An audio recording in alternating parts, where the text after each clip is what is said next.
To install the windshield on your RZR 200, follow these steps. Park the vehicle on a flat level surface. Set the parking brake and remove the key.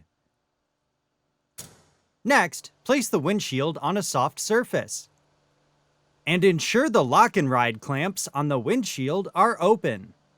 There will be 4 on the full windshield and 2 on the half windshield. Then, seat the bottom edge with the seal into the hood. And align the windshield with the ROPS. Finally, pull the lock and ride clamps onto the ROPS to secure the windshield.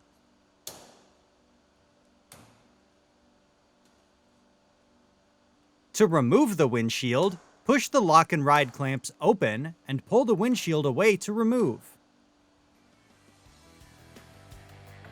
For more information, see your authorized Polaris dealer or visit Polaris.com.